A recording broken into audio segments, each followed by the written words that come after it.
মহিলাদের জন্য আলাদা নামাজের ব্যবস্থা রাখবো। মহিলা পুরুষ আলাদা আলাদাভাবে নামাজ পড়তে হওয়ার মতো এক ইমামের নেতৃত্বে এক ইমামের সাথে মহিলা পুরুষ নামাজ পড়তে হওয়ার মতো আমরা এরকম পর্দা মেনটেন করে। সম্মানিত দর্শক, এ পর্যায়ে মসজিদ সংক্রান্ত মসজিদটি নির্মাণ কতটুকু প্রয়োজন এবং কিভাবে তারা নির্মাণ করবে এই ধরনের কিছু কথা বলবেন সম্মানিত অত্র মসজিদের সভাপতি সাহেব। আসসালামু আলাইকুম রহমতুল্লাহি ওয়া বারাকাতুহু। মাদ্রাসা সান্দিরবড়ভাড়া কল্যাণভাড়া জামা মসজিদের যে আমি একজন, আমার নাম মনির আহমদ, আমি অত্র সমাজ কমিটি এবং মসজিদ কমিটির সভাপতির দায়িত্ব পালন করতেছি। তো আমরা সহযোগে আমরা সবার সহযোগিতায় আমরা চেষ্টা করব এবং চেষ্টা করতেছি এই মসজিদটা যেন রূপান্তরিত করে একটা মডেল মসজিদ তৈরি করতে পারি। আমরা অত্র মডেল মসজিদ তৈরি করতে আমাদের অত্র এলাকার প্রবাসী ভাই এবং চট্টগ্রাম ব্যবসায়ী ভাই এবং ঢাকার ব্যবসায়ী ভাইদের সকলের সহযোগিতা কামনা করতেছি এবং সকলের সহযোগিতা কামনা করে আমরা এই মাদ্রাসা একটি ঐতিহ্যবাহী মসজিদ। আমাদের এই মাদ্রাসা ইউনিয়ন পরিষদের মধ্যে আগে সবচেয়ে পুরানা মসজিদ হচ্ছে এটার এবং অধিকার এবং এটার ভিতরে অনেক গুণাগুণী আছে এই মসজিদের মধ্যে। তো যার কারণে আমরা আজকের এই ঈদ উল ফিতরের দিনের মধ্যে আমি এই মসজিদ কমিটির পক্ষ থেকে এই অত্র সবার এই মাদ্রাসা ইউনিয়নের এবং অত্র সাতকানিয়া লোহাগড়া সারা বাংলাদেশের ব্যবসায়ীগণ সবাইকে ঈদুল শুভেচ্ছা জানাচ্ছি, ঈদ উল ফিতরের শুভ জানাচ্ছি। এবং আমরা সম্মানিত আজকের আমাদের খতিব সাহেব আছেন এবং ইমাম সাহেব আছেন এবং অত্র সমাজ প্রতিনিধিগণ আছেন এবং আমাদের যে মসজিদ কমিটি সদস্যবৃন্দগণ আছেন এবং যুব উন্নয়ন পরিষদের সম্মানিত জাফর সাহেব আছেন এবং সবাই মিলে আমরা একটি অত্র এলাকায় একটা মডেল মসজিদ রূপান্তরিত করার চেষ্টায় উদ্যোগ নিয়ে আমরা কাজ করে যাচ্ছি। তা আমরা অত্র এলাকায় অনেক জায়গা জমিনের জটিলতা আছে, আমরা সর্বোচ্চ চেষ্টা করব এই জটিলতা শেষ করে আমরা অতি দ্রুত এই মসজিদটি মডেল মসজিদে রূপান্তরিত করে অত্র এলাকায় একটি মসজিদ উপহার দেওয়ার জন্য মানুষের ইসলাম মসজিদমুখী করার জন্য আমরা সহযোগে আমরা চেষ্টা করতেছি। তো সে পাশাপাশি আমরা সবার সহযোগিতা কামনা করি এবং অত্র এলাকার ব্যবসায়ী এবং প্রবাসী এবং যারা ধনী ব্যক্তিগণ আছেন এবং যার অবস্থান থেকে আমরা আমরা সহযোগিতা কামনা করছি। এইভাবে সহযোগিতা কামনা করে আমি সবার সহযোগিতা আহ্বান রেখে ঐতিহ্যবাহী জামে মসজিদ নিয়ে আজকে মসজিদ কমিটির সভাপতি এবং সেক্রেটারি, এরপরে কেশিয়ার সহ মুরব্বিয়ানে কারাম এবং যুব উন্নয়নের মাদ্রাসা যুব উন্নয়নের সাতকানিয়া যুব উন্নয়নের সভাপতি জাফর আহমদ সাহেব সহ যিনারা উপস্থিত আছেন, তিনারা একটা বড় প্রকল্প হাতে নিয়ে আপনাদের সামনে ওনারা বক্তব্য পেশ করেছেন। আপনাদের পক্ষ থেকে ওনারা সহযোগিতা চেয়েছেন। আমি খতিব হিসাবে আমাকে বলার জন্য নির্দেশ করা হয়েছে যে আপনাদের সহযোগিতা আপনারা করার জন্য, যেহেতু আমি খতিব হিসাবে অধিকার রাখি আপনাদেরকে বলার, এই জন্য আমি প্রবাসী যারা আছেন এবং ঢাকা যারা থাকেন বা বিভিন্ন এলাকায় যারা থাকেন, বিভিন্ন ব্যবসা বাণিজ্য যারা করেন, যাদের হাতে অর্থ আছে, অর্থ হাত কম হোক বা বেশি হোক, আপনারা এই প্রকল্পকে, একটা বিশাল প্রকল্প, এটা করতে গেলে অনেক অর্থের প্রয়োজন আছে।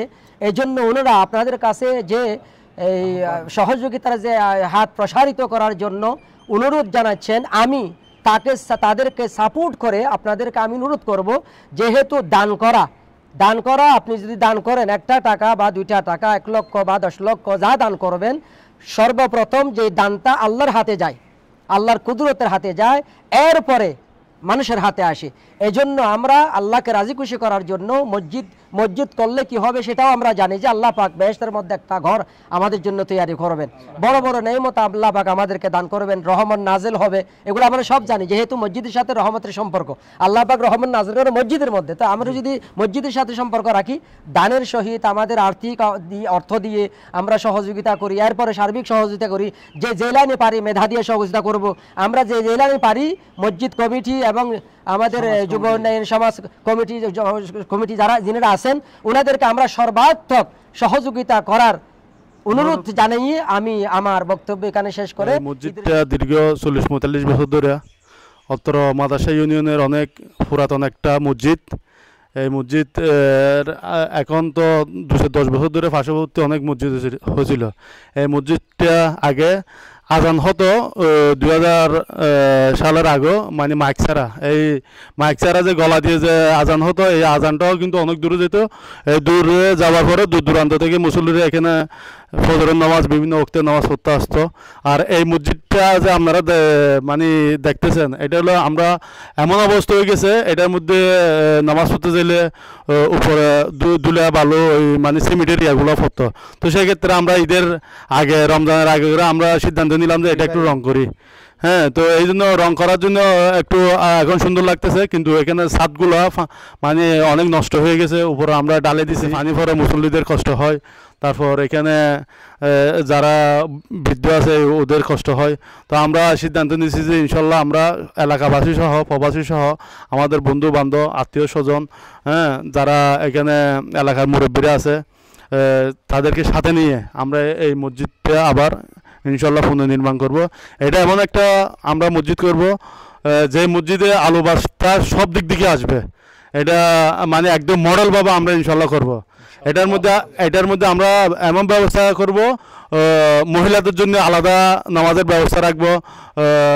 মহিলা পুরুষ আলাদা আলাদাভাবে নামাজ পড়তে হওয়ার মতো, এক ইমামের নেতৃত্বে এক ইমামের সাথে মহিলা পুরুষ নামাজ পড়তে হওয়ার মতো আমরা এরকম পর্দা মেনটেন করে আমরা এই মসজিদটা পুনর্নির্মাণ ইনশাল্লাহ আমরা করব।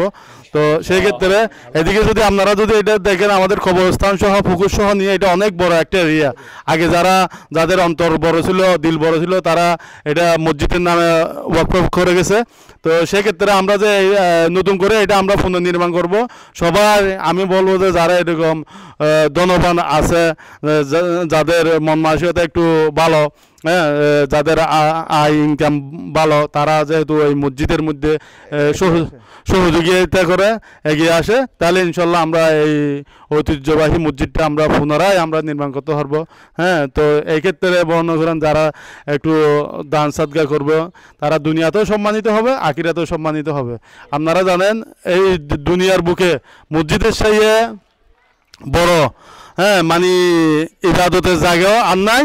আর হলো এই কাজের মধ্যে দান করলেও এটা আল্লাহ যা দান কবুল করে তাকে লক্ষ গুণ কোটি গুণ বাড়িয়ে দিতে পারে। 1 টাকার বিনিময়ে হোক, বিভিন্নভাবে যার দান আল্লাহ কবুল করবে বেশি, সেভাবে দেওয়ার কোনো তো আল্লাহর কাছে তো সমস্যা নেই। আল্লাহর কাছে তো ভান্ডার তো অনেক বড়।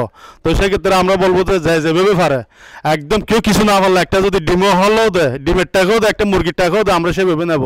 যখন আমরা টাকা উঠাবো, 1 টাকা থেকে শুরু করে যদি 1 লাখ টাকা, 1 কোটি টাকা পর্যন্ত দেয়, 10 লাখ দিল, 5 লাখ দিল, যত দিবে আমরা নিয়ে, হ্যাঁ, আমরা ইনশাল্লাহ সৎভাবে কোনো ইয়া না হয় মতো আমরা একটা যখন আমরা কাজ ধরবো, তখন আলাদা একটা আমরা মানে কমিটি করব। কমিটির মাধ্যমে আমরা এই কাজটা করব।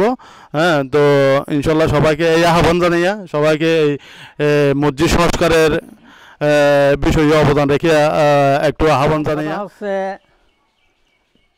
সাদিপাড়া ফলনাপাড়ার মসজিদ। আমাদের এই মসজিদটা অনেক পুরানো মসজিদ এবং আমি এখন প্রায় 70 বছর বয়স হয়েছে। আমার ছোট্টবেলা থেকে এই মসজিদ দেখে আসতেছি এবং আমাদের আরও পূর্বপুরুষরাও এই মসজিদে নামাজ পড়েছে। এরকম একটা ঐতিহ্যবাহী মসজিদ। এই মসজিদটা আগে ছিল একটা দেওয়ালের মসজিদ, এখন এরপরে এটা বেশ কিছুদিন ধরো, আজকে প্রায় 30-35 বছর আগে এটা দেওয়াল ভাঙি ফাঁকা করানো হয়েছে। এই সময় এটা মাদ্রাসার সেরা মসজিদ হিসেবে ছিল। এখন যত মানুষ মুসল্লি দিন দিন বেড়ে গেছে, এখন আমাদের এই মসজিদে হচ্ছে না। মসজিদ আমরা ইনশাল্লাহ আমাদের ভাই যুব ইউনিয়নের সভাপতি আমার ভাই জাফর আহমদ সহ এবং আমার ভাই মনির আহমদ সহ মসজিদ কমিটির সকলে উদ্যোগ নিয়েছে যে এই মসজিদটা পুনরায় নির্মাণ করার জন্য এবং একটি মাদ্রাসায় মডেল মসজিদ হিসাবে নির্মাণ করার জন্য উদ্যোগ নিয়েছে।